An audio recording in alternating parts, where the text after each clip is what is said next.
Hi, my name is John Farian from LiveLARGEUniverse, and I am a snowmobile addict. Hi, I'm Dave. I live to Snowmobile, Wisconsin, and I may have a problem with Welcome, snow. welcome to the first annual meeting of Snowmobile Addicts of America. Thank you, everybody, for being here. How's it going, Dave? Hi, John. Two snowmobile addicts coming together in one place from different parts of the country, but the one thing we have in common is we are all snowmobile addicts. And so that's the first job of everybody watching the show tonight is if you're watching right now live, jump into the comments and tell us where you're watching from and let us know if you too are a snowmobile addict. All right, so thank you everybody for joining. This is episode Live Large Universe with Dave here from Snowmobile, Wisconsin, and we're going to get to let you know him in just a little bit here. So how's it going tonight, Dave? It's going great, John. How are you? Good, good. How's the season kicking off there in Wisconsin? Is it as slow of a start in December as we had here out west in Washington? It was a slow start. We're finally getting some snow, and people are riding. Very good, very Not good, very good. not so much up north, though. In northern Wisconsin, they're still waiting for it, so hopefully they get some soon. That's awesome. That's awesome. Yeah, here in Washington State, it was a slow start all the way through December, through New Year's, and everything like that. And then starting about a week into January, we've been getting some pretty good storms over and over and over again. And so it's added up, and we finally got some good riding. If anybody's following me on Facebook, check out my Facebook page. You can see some epic pictures of us riding this last weekend. So. Well, Dave, as everybody's coming in and dropping their comments in the comments here, letting us know where they're watching them from. And Vince, I see you here from Brookfield, Wisconsin. Thanks for joining us. Thanks for dropping it in the chat. And let us know if you too are a snowmobile addict, right? So while we do that, Dave, I'm going to let everybody know that this show is sponsored by Mountain Lab. And if anybody here is watching the show and they're willing to share it out, so all you have to do is share it onto your personal Facebook page, share it out possibly to a snowmobile page you have. Feel free to even share it over to Snowmobile Wisconsin or one of Dave's different pages here. I bet he would appreciate that too. We'd love to get some visibility to our show here tonight. That's how people see our show. You all share it out, and that's how we get the views and get the exposure for what's going on. So thank you, Mountain Lab, for putting up the Mountain Lab backcountry chainsaw and the Mountain Lab folding handsaw. Both of these saws, again, we're going to pick a lucky winner out of all the people who've been sharing some of the recent shows. So, Dave, I'm going to go and drop that back down, bring you up, and let's just kind of kick it off with a little bit of how you and I got connected. I'd love to, you've been watching the show for a while, right? So my show, the Live Large Universe. So tell me a little bit about how long you've been watching the show. Probably as long as you've been around, John. Well, it was, I think it was April of 2018 is my memory. And I think that's pushing now over 5.5 years now. This April will be 6-year anniversary of doing my show. It was Live Large Universe, or it is now, and then it used to be John Frayne Live. I see our one of our show sponsors here, TorqueLink, is here watching live with us tonight too. So that's pretty special, pretty cool. They're here watching you. A little hometown hero stuff going on from Wisconsin. That's awesome. Yeah, cool. Very Welcome to good. our thing. Yep. Welcome to watching the show.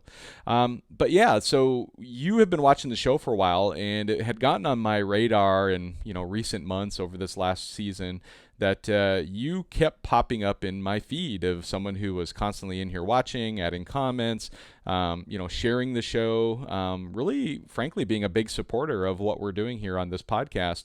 And it stood out to me enough to reach out to you and just introduce myself and say, hey, I'm, because Snowmobile Wisconsin, I didn't know your name. So I just reached out to you and I'm like, hey, I'm John. I really appreciate you, reaching out and wanted to get to know you a little bit. And so we had a good conversation. Tell me from your point of view how that all went down for you. I don't know, John. You're doing a really good thing, promoting snowmobiling and getting some good guests on here. I think we're getting some trail riding guests on here recently, so those Yeah. really piqued my interest. Yep, Some of absolutely. some of those guests. So Yeah. yeah, I've So been following it and keeping up with you for a long time, and shared your stuff out. And that's what we do at Snowmobile Wisconsin.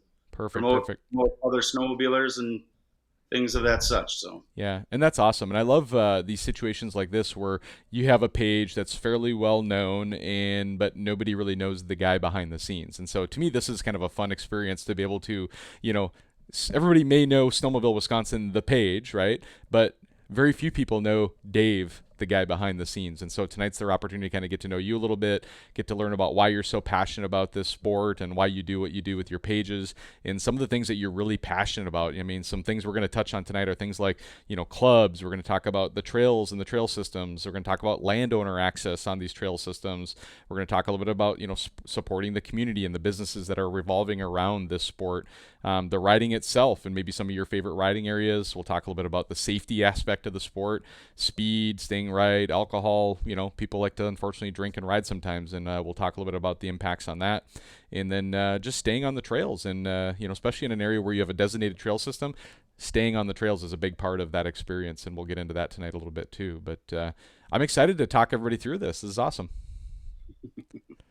Absolutely. So, awesome. And so for anybody who doesn't know, if this is the first time you're ever watching this show, just, the premise behind this show that when I started it like 6+ years ago is I was looking to figure out a way to make snowmobile safety and education fun and interesting, entertaining, however you want to think about it, right? And so this format, when I first saw Facebook Live in its inception, when it first came out, probably about 6 years ago, it was one of those things that I had seen some other people doing some episodes and some shows in their own little worlds that they were in, and I thought this could be a really cool format, and hence the beginning of what was John Frayne Live and has turned into LiveLARGEUniverse now. So it's a good time, but let's dive into it, Dave. Let's let everybody kind of just high level get to know you a little bit. Like, tell us a little bit about who Dave is.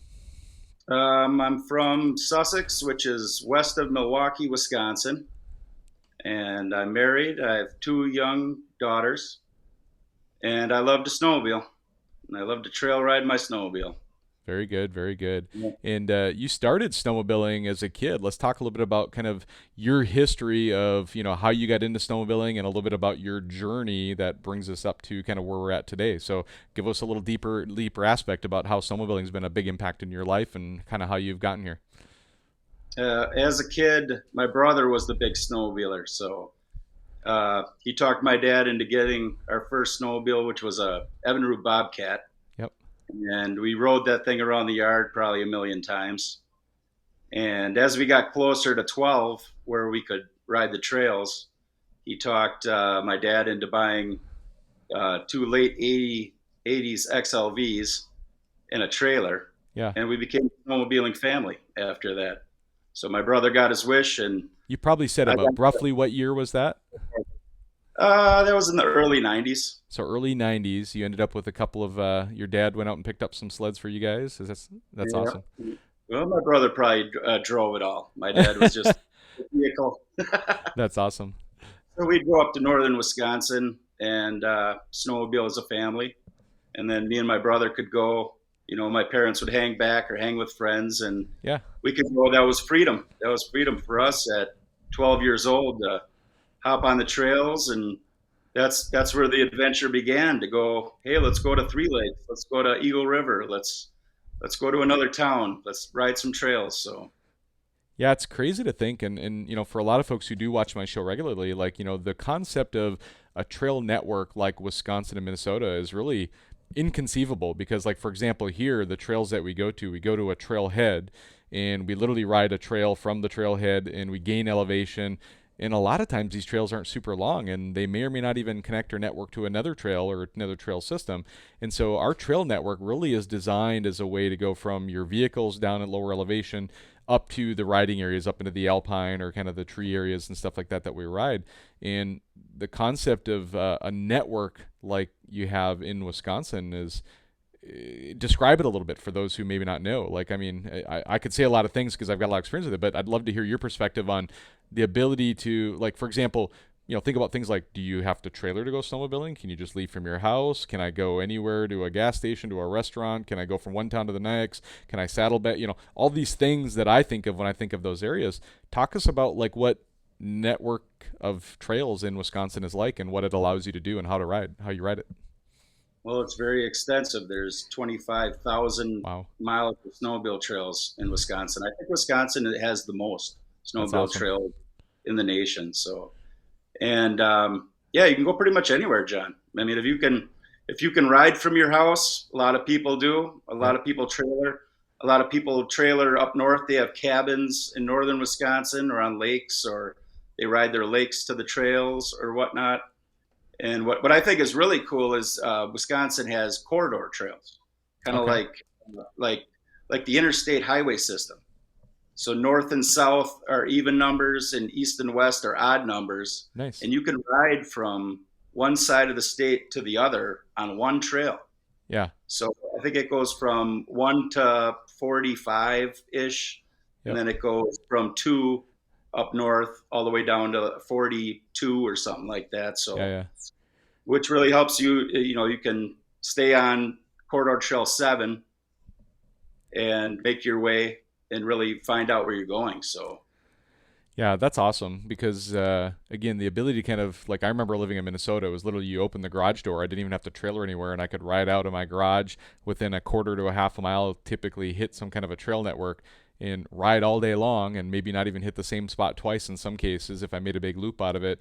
And came back home, tucked it in the garage, and had a full day. And in between, I probably stopped for one or two gas fill ups. Stopped for lunch somewhere to have a burger and a beverage, and it's just all these experiences that you get to have that Western riding is just so different than that, right? Like typically you're just getting in your truck, you're going up the trail, you're going into a riding zone all day long and coming down. And, it's funny because there's always this, I was going to say unspoken, but I'd actually say spoken oddity of tension between, people who mountain ride think like, oh, trail riding, why, it's such a different experience. And both of them have so much passion and fun. Like, describe to me, you and I had like a little conversation ahead of the show tonight, and kind of I was giving you my sample of what's going on, but I'd love to hear from you, like the actual riding part of riding a trail sled, right? Like, and going out, like, what is it that like, like what's the experience? Like I know, like describe it for me. Like for mountain riding,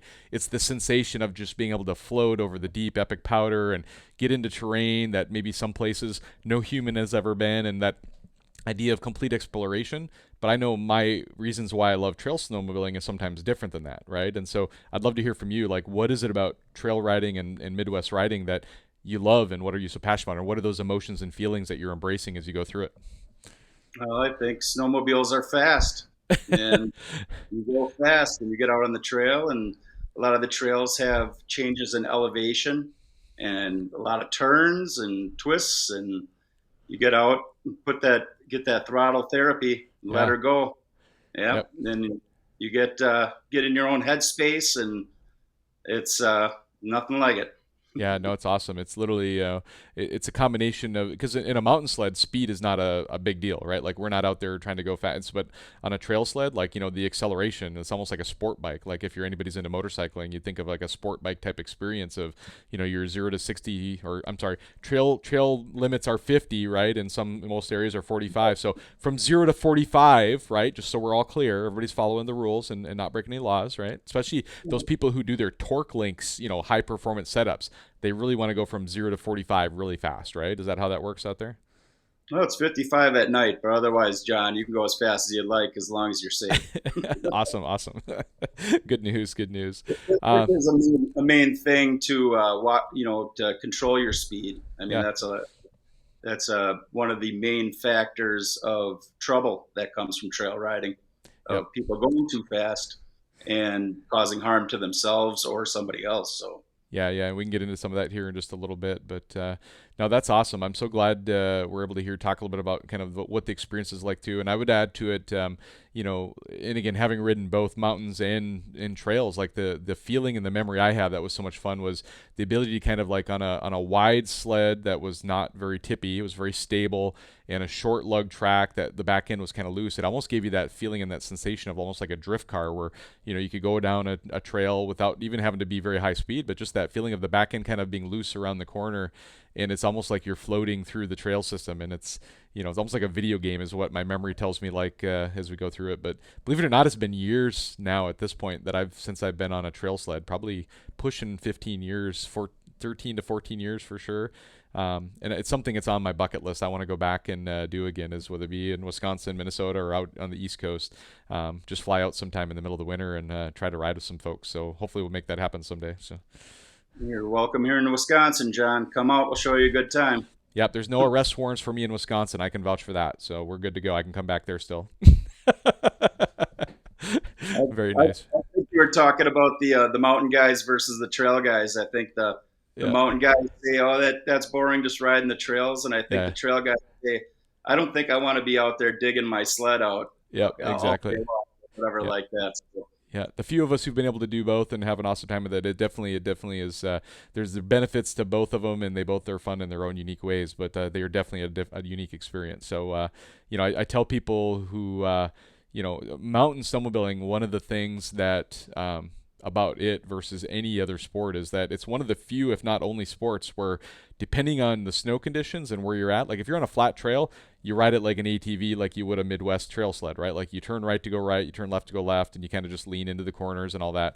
But as soon as you're like off trail, all the rules are thrown out the window, and you have to counter steer the opposite way. It turns almost like a motorcycle experience, but a way exaggerated one, right? Where high counter steering, a lot of weight shifting, and you're banking the corners. You're basically steering with your weight and your body and the throttle, and you're just kind of using your handlebars as a rudder to kind of get yourself through the snow. It's such a crazy experience to be able to kind of do both. So awesome. Well, let's dig into some of these things that you're super passionate about, right? I mean, you've got a lot of experience in these things. It's things you're busy promoting in your pages, and just so you know, like we're talking about, there's 3 pages. We're going to come back to these in a little bit, but Snowmobile Wisconsin, Snowmobile Wisconsin TV, Pro Trail Rider are kind of the 3 main pages that you're running and you're doing. But we'll get to them in a little bit here. But like, let's talk about like why you're so passionate about this and why you're so eager to share it. Let's start with things like clubs, right? Like, tell me about snowmobile clubs and what they mean to you and why you feel like they're important for Wisconsin. I would say without clubs and without landowners, there's no snowmobiling in Wisconsin.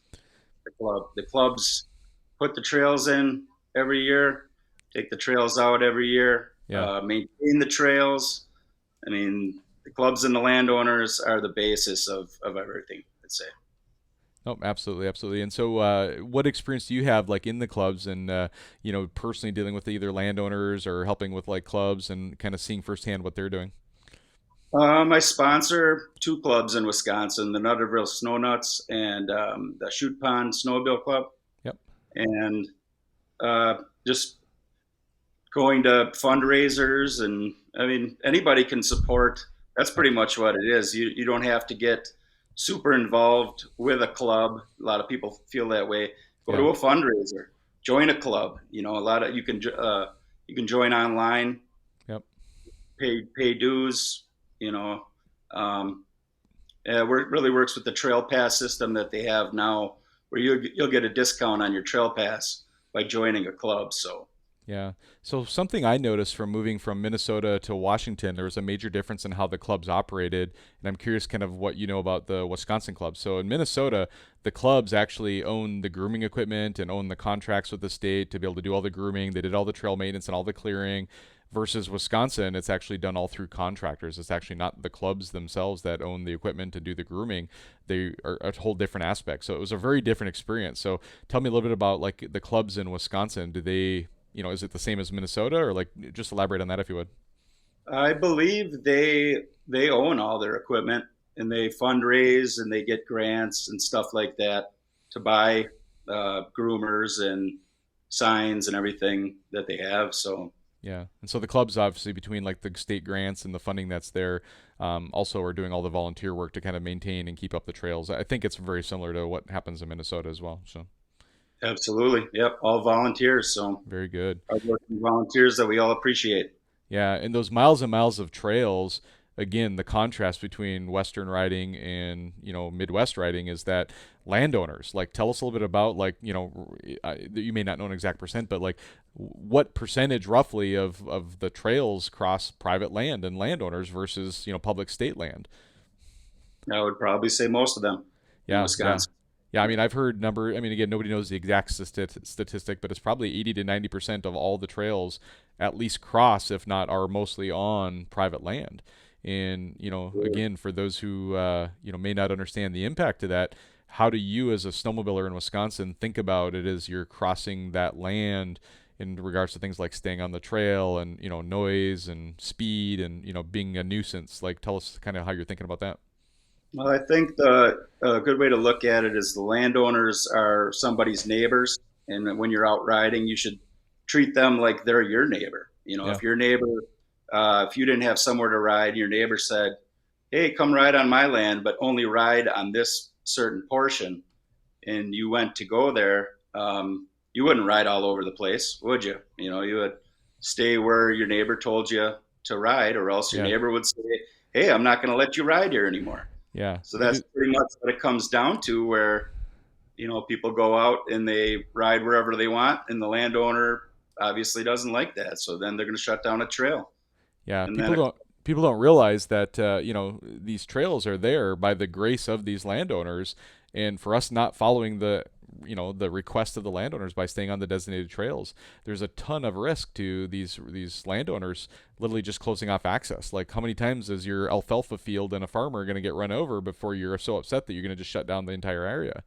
So, yeah, and not too much these days. I mean, yeah, people aren't as gracious as they used to be. It doesn't take much to no. tick somebody off, and they say, hey, I'm done with this. So Yeah, and the thing is all it takes is one landowner to be upset, and it can literally impact hundreds of miles of trails. Like, and a reroute may not be possible, and so it could completely close off, a 50-mile section of trails just because it's not a through route anymore. So, it's a absolutely. it's crazy the impact that could be made. And then these trails obviously all go near and around all kinds of different like businesses that you're also passionate about supporting too. Tell us a little bit about some of the community and the businesses that are around the snowmobiling in the Wisconsin that you're trying to support as well. Well, it's a lot of tourism money, and a lot of those businesses thrive, especially in northern Wisconsin. A lot of those businesses really need that revenue to keep going. They have people coming up to snowmobile and Yep. ride. Yep. And so on your Facebook pages, give me some examples of some of the types of businesses you're helping share out, what they're doing and their content so that you're kind of supporting them who's supporting the trail networks. Yeah, I share. It's all interconnected. A lot of the businesses support the clubs, and a lot of the clubs support the businesses. Businesses sponsor the clubs, so um, you want to go to businesses while you're out riding that maybe check and see if this business supports snowmobiling in the club, and go Yeah. patronize them. Yeah, a lot of the local clubs that have a trail area that they're maintaining, they have a local trail map, and a lot of times those local trail maps have all the sponsors right on the back of the map. They still do a lot of. I mean, again, it's been years since I've ridden in Minnesota, but they still do a lot of paper maps in your area where you can hand them out at the local gas station and stuff. Yeah, they still make them. Yeah, and, Absolutely. and almost all those have all the sponsoring businesses on there. And so, if you're visiting an area or you're out riding, it's a great idea to be able to take a look at those businesses that are supporting the clubs and the trail networks through that sponsorship and advertising, and then be able to give them some love back by stopping into their restaurant for some burgers or something like that, right? So, Absolutely. yeah, Yeah. And then awesome. on social media, a lot of the times the clubs will post, their sponsors and stuff like that, which I'll share, Yep. or vice versa. The establishments will make posts about the clubs. So, Perfect, perfect. And so, you can't get off of an episode of Live Large Universe without talking a little bit about safety. And so, let's talk about some of the top kind of safety things that happen in the Midwest for riding. I mean, let's go through some of your top things that you kind of are thoughtful of and that you're trying to promote on your pages. well, probably riding to the right side of the trail is a big one for Yep. safety, or uh, eliminate accidents, stuff like that.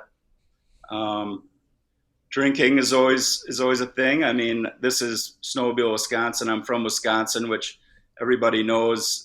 Wisconsin is probably the biggest drinking state in the country, and it's not illegal to go out and have a couple drinks, but definitely promote responsibility. Yeah. The responsibility of not having too much, or obviously not drinking is going to be the safest option. Yep. But if you do go out and have a drink or two, think about coming home safe, and the safety of others that are on the trails. Yeah. And I'd say probably a majority of the people that don't make it through a season are it's related to drinking. It's got people late at night making poor decisions with speed and alcohol. So Yeah, you take a mixture of, I mean, you think of like just drinking and driving, period, like even in an automobile, right? And generally, you're probably on an asphalt road that's flat. There's not a lot of surprises that are going to pop up on you, and your car headlights are pretty darn good. So all these things like, okay, you already are taking a risk of drinking and driving anyway. Now add to that a snowmobile that can travel at a high rate of speed on a very slippery conditions. The ability to stop quickly on a snowmobile is very poor. Your headlights aren't going to be able to keep up with you if you're going too fast. There's so many factors on top of just the stupidity of drinking and driving in the first place that now just add up to it's just a recipe for disaster. And you're right, it's a combination of drinking, high speed, night riding, unfamiliar terrain, hitting objects under the snow. There's so many things that can go wrong with it. And so I'm a big advocate, like here in Western riding for sure. And we have a zero tolerance, like in our club, right? When we're out riding, zero tolerance for alcohol on the mountain when we're out riding in my groups. I know there's lots of groups out there that they'll crack a beer at lunch or whatever, and I'm like, that's their business what they do. But for me, snowmobiling is so exciting and fast-paced moving that I want every wit about me that I can have to be able to make sure I'm maximizing the fun of my day. So adding alcohol to that has been for me kind of something that I've think. But frankly, when I lived in Minnesota, like it was no big deal to go have a burger and a beer at lunch or whatever, and you didn't think twice about it typically. But my experience over the years has told me that I've steered away from that nowadays based on seeing close calls and accidents and things, and just even having a sense of my own ability for quick judgment in a blink of an eye when I needed it, that I didn't have it. So. Yes, you definitely have to be responsible for your safety and the safety of others. I think Yep. that's what it pretty much comes down to. Awesome. So anything else about kind of the snowmobile ecosystem and what you're passionate about that you want to tie into before we start talking more specifically about your pages that you run? I just think it's an awesome thing how it's all interconnected and Yeah. based on support, just people supporting each other. Yeah. And that's what I've really seen since I've delved into the Wisconsin snowmobiling world a lot more, to see how awesome it is how people support each other. Yep. Very good. Very good. All right. Well, let's dive into it. You've got 3 different pages again: Snowmobile Wisconsin, Snowmobile Wisconsin TV, and Pro Trail Rider. Let's go into some details here on, what's your goals with these pages? What are the content on these different pages? And, if I'm here watching the show tonight, what's going to inspire me to go and follow your pages? Like what value is in it for me to go follow your pages?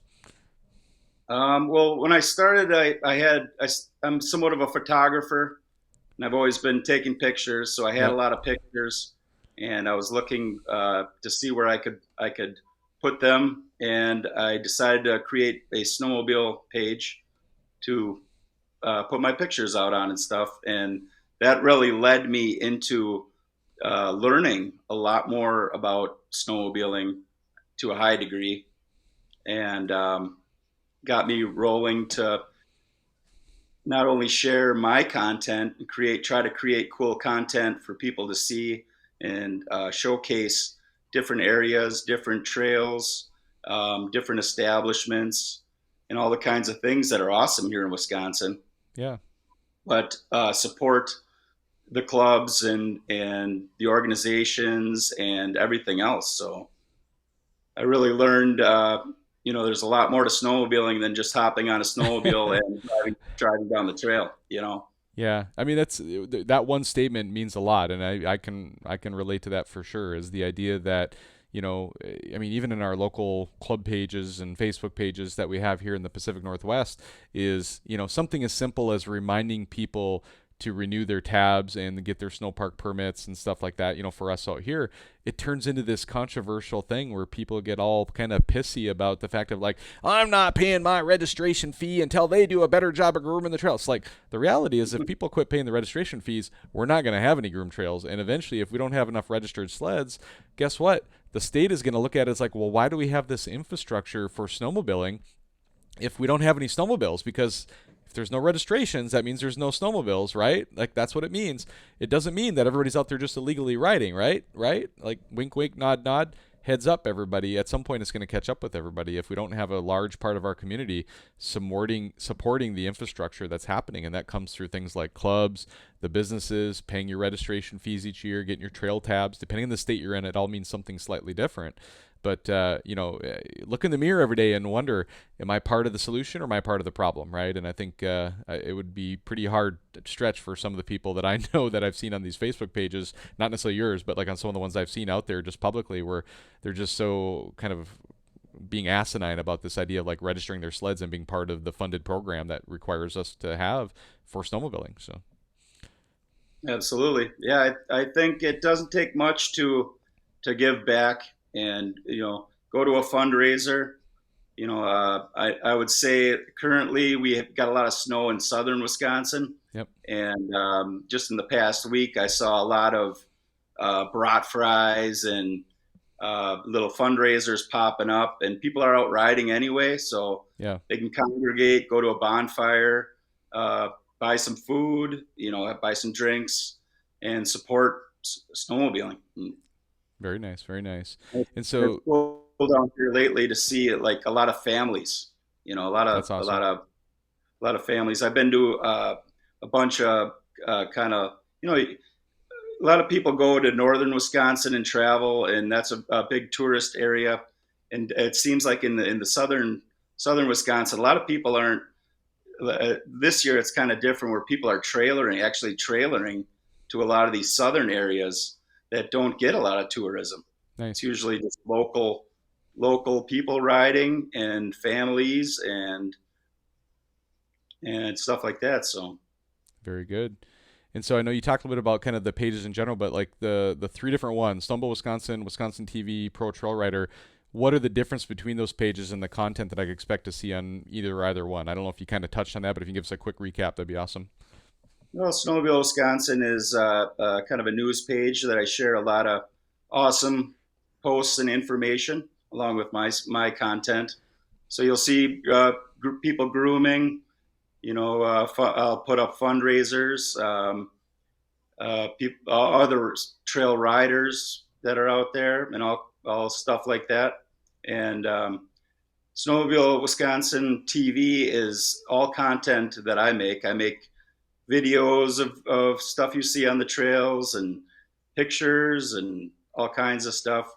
And I would say Pro Trail Rider I created as kind of me and my adventures. So Gotcha. Cool. that's the one that you actually see me on, John, because I There you don't. go. I kind of leave Snowmobile Wisconsin for the Yeah, culture. I that's want awesome. to accentuate all the awesome things that are going on and the clubs Yeah. and trails and everything like that on there. So Well, that's commendable. And there's, I mean, what you're doing reminds me a lot of, previous guests I've had on here before. Like out in New England, a guy named John Gibbs runs a page out there called Nest, New England Sled Talk, right? NEST. And, having talked to him in the past, it feels very similar, which is awesome because, guys like you, guys like John, and, other folks out around the country who were promoting snowmobiling just for the sake of promoting snowmobiling and what it means. Kind of the unsung heroes of the sport, right? Because your face isn't necessarily associated, your name's not associated, but you're doing good in the background behind the scenes. And you're sponsoring like trails. You've got one trail that you guys have sponsored, right? To tell us a little bit about that. yeah, there's a Snowmobile Wisconsin trail on the Chute Pond Snowmobile Yep, Club trail system that's up near Mountain, Wisconsin, in northeastern Wisconsin. very good. Yeah, it's a cool trail. So if you're out riding near Mountain, it's called Trail 18. Go check it out. So Very good.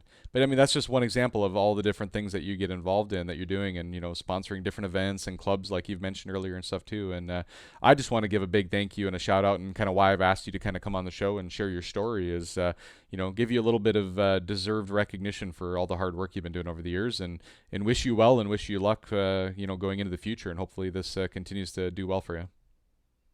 absolutely, I appreciate that, John. I'd send that right back to you. You're doing a great thing with your show and promoting people and promoting safety and snowmobiling. Yep, that's awesome. And so I would imagine you probably have a couple of people you want to say thank you to, and maybe a little recognition. Obviously, you just gave me a shout out. I'm very grateful for that. Appreciate it. But let us know who else in your life has been big supporters of allowing you to do these projects that you're working on. I'd like to say thank you to Suspension Pros, my suspension guys. Go check them out. And probably the biggest thank you goes to my wife. who's continuously putting up with this snowmobile addiction that I have.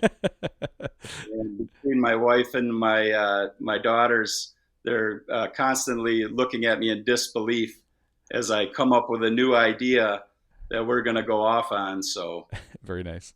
it's just been a wild journey. I'm making it up as I go along, and I have no idea where it's going to end up. But I'm meeting some awesome people Yep. and trying to promote some awesome things. So Very good. Well, everybody, if you're here watching tonight and you've made it this far through the show, make sure you go follow Dave's pages here. Again, Snowmobile Wisconsin, Snowmobile Wisconsin TV, and Pro Trail Rider are all there. We'll make sure that those pages get tagged in the video here right after we get done sharing it out. So, any final words, Dave, before we wrap this up? I just like to thank everybody who supports me and who has supported me for the last 6 years. And we're going to keep on going, and we're going to see what we can turn this thing into. All right, everybody. And if you don't already know what live large means, it's live life to the fullest, make the most of every day, and make a difference to others. And that's what Dave over here is doing. So check it out and give him some love and follow his pages. So talk to y'all. Have a great night, and God bless everybody. Have a great night. Thanks for watching, everybody.